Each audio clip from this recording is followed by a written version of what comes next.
Hallelujah. प्रभु का धन्यवाद हो कि आज का दिन परमेश्वर ने दिया और आज फिर से हम प्रभु के वचन से कुछ बातों को देखेंगे जो परमेश्वर हमें बताना चाहता है।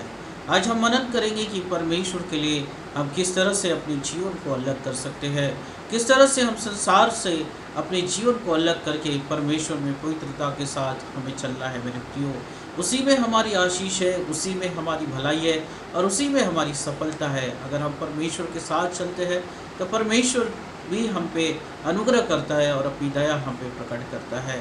अगर हम नए नियम के अनुसार देखेंगे तो हम देखते हैं कि प्रभु यीशु मसीह के लहू के द्वारा हम अलग किए गए लोग हैं। हालेलुया। प्रभु यीशु मसीह का जो लहू है वो मनुष्य जाति के लिए बहाया गया और पाप से मनुष्य जाति को दूर किया गया। प्रभु यीशु मसीह के लहू के द्वारा हम पवित्रता को प्राप्त करते हैं। अगर हम पुराने नियम में देखते हैं तो जो खतना किए हुए लोग थे वो परमेश्वर के लिए अलग किए हुए लोग थे, क्योंकि परमेश्वर की आज्ञा थी कि जो लोग परमेश्वर के चुने हुए थे उन्हें खतना करना बहुत ज़रूरी था। हम देखते हैं कि नए नियम के अनुसार प्रभु यीशु मसीह के लहू के द्वारा हम संसार से अलग किए गए और परमेश्वर के लिए इस्तेमाल किए गए। अगर हम देखते हैं पुराने नियम में तो खतना के द्वारा परमेश्वर के लिए अलग किए गए और वो इस्तेमाल किए गए। उसी तरह से मेरे प्रियो, परमेश्वर चाहता है कि जैसे उसने मनुष्य को इस संसार में रहकर भी इस संसार की बातों से अलग किया है, पाप से अलग किया है, अधर्म से अलग किया है, और उसी तरह से परमेश्वर चाहता है कि अंत तक मनुष्य जो है वो अपने आप को इस सारी बातों को बचाते हुए परमेश्वर की महिमा को अपने जीवन में देखे। अगर हम देखते हैं पुराने नियम में तो इज़राइल को जो है परमेश्वर ने उस मिस्र में से निकाला। हाँ मेरे प्रियो, मिस्र की बंधुआई से इज़राइल के लोगों को निकालना एक परमेश्वर के लिए अलग किए हुए अलग को दर्शाता है। जब परमेश्वर चाहता था कि उसके बंधुआई से, मिस्र के बंधुआई से, फिरौन के बंधुआई से उसके लोग निकले और उसके लिए अलग किए जाए और एक आशीष के देश में वो जाने पाए। और यही बातें आज परमेश्वर जो है हमारे साथ भी करना चाहता है।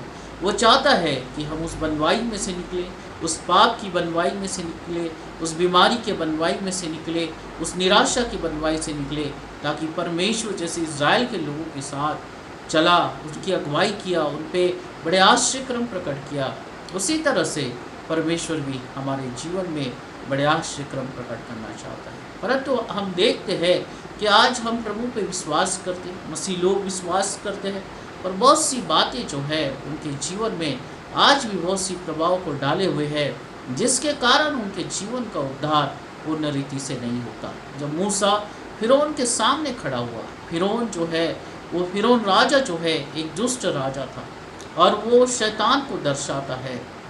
और जब मूसा उस फिरौन के सामने खड़ा हुआ तो फिरौन ने इज़राइल के लोगों के लिए बहुत सी शर्तें उसके सामने रखी। और हम देखते हैं कि फिरौन जो है, फिरौन राजा जो है, वो इज़राइल के लोगों को जाने तो देना चाहता था, परंतु वो अपने आप से वो संपूर्ण रीति से दूर नहीं करना चाहता था और उसने जो है उन लोगों के सामने बहुत सी शर्तों को रखा। अगर हम देखते हैं निर्गमन उसका 8 और 25 में, तो यहाँ पे इस तरह से हम देखते हैं कि फिरौन ने उन लोगों से कहा, फिरौन राजा ने उन लोगों से कहा, इज़राइल के लोगों से, कि मिस्र में बने रहकर परमेश्वर को बलिदान चढ़ाओ। शैतान जो है वो चाहता है कि हम धर्मी तो बने पर पाप से अलग ना हो। हाँ मेरे प्रियो, जो है फिरौन राजा यही चाहता था कि उसके लोग जो है वहाँ पे बने रहे, इज़राइल के लोग वहाँ पे बने रहे और वहीं पे परमेश्वर के लिए बलिदान को चढ़ाए। अगर हम इसका सही उदाहरण देखते हैं तो जो शैतान जो है वो चाहता है कि मनुष्य जो है धर्मी बने रहे पर पाप से अलग न हो। हाँ मेरे प्रियो, वो परमेश्वर को भी विश्वास करे और उस पाप में भी रहे जिसके द्वारा परमेश्वर की सारी आशीषें उसके जीवन में न आए और वो धर्मी तो बना रहे पर पाप में भी पड़ा रहे। और आज यही लोग जो है यही बातों को अपने जीवन में लोग कर रहे हैं। वो चर्च जरूर जा रहे हैं, वो कलीसिया में जरूर जा रहे हैं, वो बहुत सी प्रार्थनाएं जरूर कर रहे हैं, वो धर्मी एक तरह से जीवन को जी रहे हैं और बहुत से पापों के प्रभाव में आज भी वो जी रहे हैं। उनका जीवन बहुत सी बातों से निकला नहीं, इसलिए परमेश्वर की आशीषों को बहुत से लोग देख नहीं पाते, बहुत से लोग अपनी प्रार्थनाओं का उत्तर नहीं देख पाते, क्योंकि वो फिरौन के समान जैसी इज़राइल के लोगों को कहा कि तुम यहाँ पे रह के परमेश्वर के लिए बलिदान चढ़ा सकते हो, परंतु तुम दूर न जाना। हाँ मेरे प्रियो, शैतान यही चाहता है कि तुम धर्मी तो बनो पर पाप से भी अलग न हो, तुम ये भी काम करो तुम वो भी काम करो। परंतु मेरे प्रियो, अगर हम इसमें फंसे हुए हैं और ऐसी स्थिति में फंसे हुए हैं तो हम परमेश्वर की महिमा को कभी नहीं देख सकते। फिरौन राजा ने फिर इज़राइल के लोगों के सामने दूसरी शर्त को रखा। अगर हम निर्गमन उसका 8 और 28 में अगर हम देखते हैं तो फिरौन ने कहा, मिस्र से बहुत दूर न जाओ। शैतान जो है चाहता है कि हम निरंतर पाप में सहभागी हो। हाँ मेरे प्रियो, मिस्र जो है एक बंधुआई का देश था और वहाँ पे जो है पाप का वातावरण था और परमेश्वर नहीं चाहता था कि उसके लोग उस देश में रहे, उस बंधुआई में रहे। और परमेश्वर ने एक योजना को तैयार किया और परमेश्वर जो है इस्राएल के लोगों को वहाँ से निकालना चाहता था। परंतु फिरौन राजा ये नहीं चाहता था कि इस्राएल के लोग वहाँ से जाएं, और शैतान ये नहीं चाहता है कि हम परमेश्वर के लिए पवित्र बन के जिए, पर वो चाहता है कि उसके लोग जो है वो हमेशा निरंतर जो है पाप में फंसे रहें। और आज मसीह जीवन में हम यही देखते हैं कि परमेश्वर में बहुत सी बार बहुत से विश्वास को कमज़ोर हम करते हैं, बहुत सी परिस्थितियों से हम लड़ नहीं पाते और परमेश्वर से अपने विश्वास को खो देते हैं। और फिरौन के समान शैतान जो है यही चाहता है कि उससे कभी दूर न जाए। परंतु परमेश्वर की योजना को आप जानें, परमेश्वर की अनुग्रह को जानें, ताकि परमेश्वर आप पे अनुग्रह करे और इस सारी बातों से आपको निकाल के एक पवित्रता के जीवन में ले जाके परमेश्वर की सामर्थ को आप अपने जीवन में देख सकें। अगर हम तीसरी बात देखते हैं तो फिरौन ने इज़राइल के लोगों से कहा, पुरुषों को जाने दो, उनके परिवारों को नहीं। हाँ मेरे प्रियो, फिरौन राजा जो है वो पुरुषों को जाने देना चाहता था पर उनके परिवारों को नहीं। अगर हम निर्गमन 10 और 11 में पढ़ते हैं तो यहाँ पे इस तरह से लिखा है कि पुरुषों को जाने दो परंतु उनके परिवारों को यहीं पे रहने दो, उस बंधुआई में ही रहने दो। बहुत से ऐसे लोग हैं कि आज वो अपने परिवारों का ध्यान नहीं रख पाते हैं। बहुत से परिवारों में जो है वो निराशा है, बहुत से परिवारों में जो है फूट है, बहुत से परिवारों में झगड़े हैं, बहुत सी परिवारों में बहुत सी आर्थिक परिस्थितियाँ प्रभाव डाल रही है, जिसके द्वारा पति पत्नी में झगड़ा है, बच्चों में वो बच्चे परमेश्वर की ओर से आशीषित नहीं है। और फिरौन यही चाहता था कि पुरुषों को जाने दो परंतु उसके परिवार उसके पास ही रहे। हाँ मेरे प्रियो, परमेश्वर ने आदम और हवा को बनाया और परमेश्वर की ये योजना थी कि वो परिवार को निर्माण करे और परिवार को आशीष दे। परंतु मेरे प्रियो, परिवार जो है, जो परमेश्वर की ओर से ठहराया गया है, वो परिवार परमेश्वर की महिमा से रहित है, परमेश्वर की बातों से कहीं तो भी दूर है।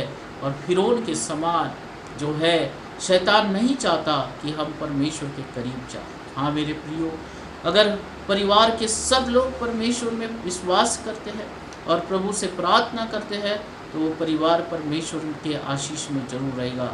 आपकी आर्थिक परिस्थितियाँ बदली जाएगी और परमेश्वर की आशीषें आपके जीवन में आएगी। और शैतान यही चाहता है, जैसे फिरौन ने बोला कि पुरुषों को जाने दो परंतु परिवारों को मेरे करीब रहने दो। हाँ मेरे प्रियो, शैतान यही चाहता है कि हम धार्मिक बने परंतु अपने परिवारों की देखभाल न करें, जिससे परिवार दुखी हो, वो बच्चे दुखी हो, उनका भविष्य जो है बिगड़े और शैतान जो है अपनी युक्ति को उस परिवार में पूरा करे। आज बहुत सी प्रार्थनाएं जो निवेदन हमारे पास आती है कि आप हमारे परिवार के लिए प्रार्थनाएं करो, आप हमारे बच्चों के लिए प्रार्थना करो ताकि परमेश्वर जो है उनको आशीषित कर सके। हाँ मेरे प्रियो, परमेश्वर की योजना है इस पृथ्वी में कि उसके लोग उसके आशीष होने पाए। परमेश्वर की ये योजना है कि परिवार परमेश्वर की आत्मा से भरे जाए और परमेश्वर की सामर्थ को देखने पाए। परमेश्वर चाहता है कि पीढ़ी दर पीढ़ी परमेश्वर की आशीषें परिवारों में आए, क्योंकि परमेश्वर जो है विश्वास योग्य है। पर हम धर्मी तो है, हम प्रभु के नाम को जानते तो जरूर है और हर रविवार को हम कलीसिया में जरूर से जाते हैं, परंतु मेरे प्रियो हम अपने परिवारों का ध्यान नहीं रख पाते, जिसके कारण हमारे बच्चे जो है वो कहीं भटक रहे हैं, हमारे परिवार कहीं भटक चुका है, हमारे परिवारों में झगड़े हैं, वाद विवाद है, और पति पत्नी का संबंध सही तरह से नहीं है। अगर ऐसा है तो आज हमें परमेश्वर के करीब जाना है, परिवार के साथ मिलकर परमेश्वर के करीब जाना है, अपने घुटनों को टीकना है और बच्चों के साथ परमेश्वर से प्रार्थनाएं करना है। परमेश्वर जो दया से भरा हुआ परमेश्वर है, आपके जीवन को स्पर्श करेगा और आपके परिवारों में शांति और आनंद को लेके आएगा। अगर चौथी बात हम देखते हैं कि फिरौन जो है, फिरौन की मंशा इज़राइल के लोगों के लिए थी कि वो अपनी संपत्ति को साथ न ले जाए। निर्गमन उसका 10 और 24 में अगर आप पढ़ते हैं तो यहाँ पे फिरौन जो है वो कहता है कि इज़राइल के लोग जाए परंतु अपनी संपत्ति को अपने साथ नहीं लेके जाए। और शैतान जो है आज ये बहुत बड़ा फंदा बना के रखा है मेरे प्रियो। आज परमेश्वर आपके कामों पे आशीष करना चाहता है, परमेश्वर आपके कमाई पे परमेश्वर आशीष करना चाहता है। जो कुछ भी आपके पास आता है उस सब को परमेश्वर दुगना करना चाहता है। और फिरौन चाहता था कि इज़राइल के लोग चले जाए परंतु उनकी संपत्तियाँ जो है मिस्र में ही रहे। शैतान आज यही चाहता है कि हमारा धन और हमारा जो समय है वो किसी और जगह पे लगे रहे और किसी और जगह पे हम उस धन को लगाएं परंतु परमेश्वर को ना दें। हाँ मेरे प्रियो, अगर आप परमेश्वर को देते हैं बड़े हर्ष के साथ, आनंद के साथ, परमेश्वर आपको उससे भी दुगना लौटाता है। परंतु ये शैतान का बहुत बड़ा फंदा है। आज बहुत से लोग जो है अपना समय कहीं और व्यर्थ कर रहे हैं, बहुत सी व्यर्थ की बातों में अपना समय दे रहे हैं जिससे उनका जीवन जो है वो निराशा में और बहुत सी व्यर्थ बातों में पड़ा हुआ है। अपना धन जो है बहुत सी गलत बातों में वो खर्च कर रहे हैं परंतु परमेश्वर के राज्य में नहीं दे रहे। हाँ मेरे प्रियो, फिरौन यही चाहता था कि इज़राइल के लोग जाएं और उस बनवाई में से निकले परंतु वो अपने धन को छोड़ के चले जाएं। पुरुषों को जाने देना चाहता था और वो चाहता था कि परमेश्वर के बलिदान को मिस्र में रह के ही वो लोग जो है परमेश्वर के बलिदान को चढ़ाए। वो सब ये बातें चाहता था और ये भी चाहता था कि वो इज़राइल के लोग जो है वो परमेश्वर के से आशीष होने पाए। हाँ मेरे प्रियो, अगर आज हम धर्मी जीवन जी रहे हैं और आज हम सिर्फ दिखावे का जीवन जी रहे हैं तो ये जीवन जो है किसी काम का नहीं है।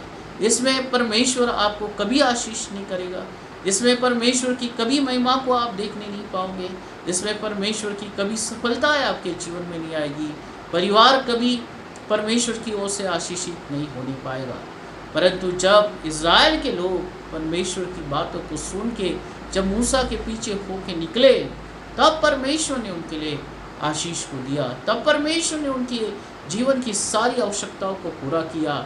मरुस्थल में भी परमेश्वर ने चट्टान में से पानी पिलाया, उन्हें स्वर्ग से मन्ना दिया, यहाँ तक कि जब तक वो चलते रहे उनके कपड़े कभी पुराने नहीं हुए, उनके जूते कभी घिसे नहीं गए। संपूर्ण रीति से जब फिरौन से वो निकले तब परमेश्वर ने ये आश्चर्य काम किया। हालेलुया।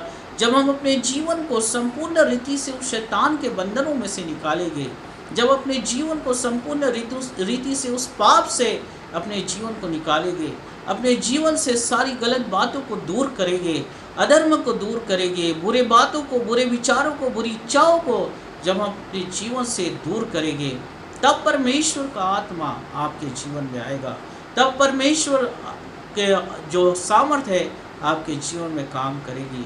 आपका हृदय जो है परमेश्वर का मंदिर बनेगा और आप परमेश्वर के आश्चर्य क्रमों को देखने पाओगे। Hallelujah, hallelujah. अगर आज हम ऐसी परिस्थितियों में पड़े हुए हैं तो आज परमेश्वर के सामने जाना है, उस शैतान की योजनाओं को नाश करना है, उसके फंदे में से निकलना है, उसके निराशा में से निकलना है और प्रभु से कहना है कि प्रभु संपूर्ण रीति से मैं तुझे समर्पित होता हूँ, प्रभु संपूर्ण रीति से मैं तुझे आज विश्वास करता हूँ।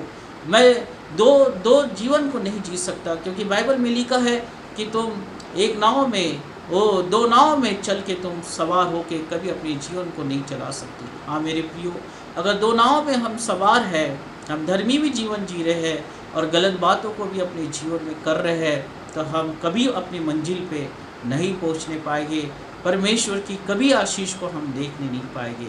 अगर आप प्रभु यीशु मसीह के लिए अगर आप तैयार हो रहे हैं, आपका जीवन प्रभु यीशु मसीह के लिए समर्पित किया है तो आज संपूर्ण रीति से प्रभु के लिए ही समर्पित हो जाए और शैतान के हर एक फंदे को नाश करते चले जाए।